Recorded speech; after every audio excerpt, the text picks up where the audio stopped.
Assalamualaikum dan salam sejahtera. Saya Siti Aisyah Malisa Yohanis dalam ringkas 10 pagi.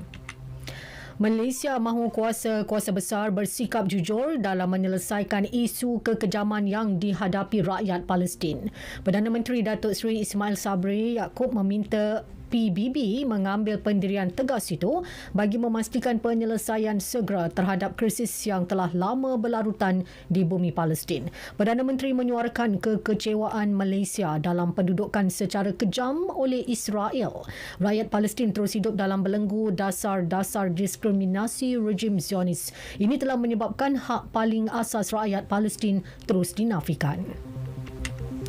Dalam pada itu, Malaysia meminta kuasa veto Majlis Keselamatan Pertubuhan Bangsa Bersatu PBB dihapuskan selaras dengan prinsip satu negara, satu undi. Perdana Menteri berkata sebagai organisasi yang membawa semangat dan lambang demokrasi kepada dunia, PBB perlu kembali ke bata landasan penubuhannya. Katanya konflik dan krisis yang berlaku di dunia seperti di Ukraine, Palestin dan Myanmar tidak dapat diselesaikan kerana kepincangan sistem tadbir urus global dan PBB. Pegawai daerah dan pemimpin tempatan perlu segera mewartakan surau dan balai raya sebagai pusat pemindahan sementara PPS. Langkah itu bagi memudahkan penyaluran bantuan apabila berlaku bencana terutamanya banjir. Menurut Menteri Pembangunan, Usahawan dan Koperasi Tan Sri Nur Omar, kebanyakan penduduk enggan berpindah ke PPS ekoran lokasi yang ditetapkan jauh dari kediaman mereka.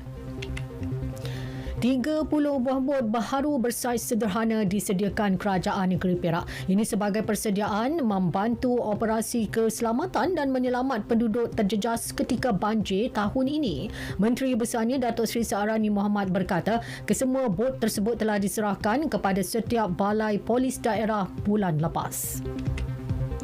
Pelancong ke Thailand kini tidak lagi perlu menunjukkan bukti telah lengkap vaksinasi COVID-19 untuk memasuki negara itu mulai bulan depan.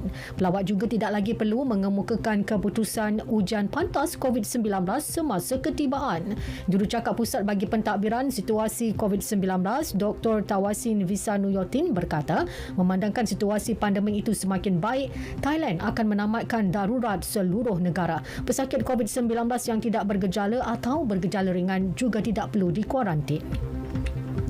Sekian berita yang disunting oleh Siti Nurain Abdullah dari Pusat Berita RTM. Assalamualaikum dan salam keluarga Malaysia.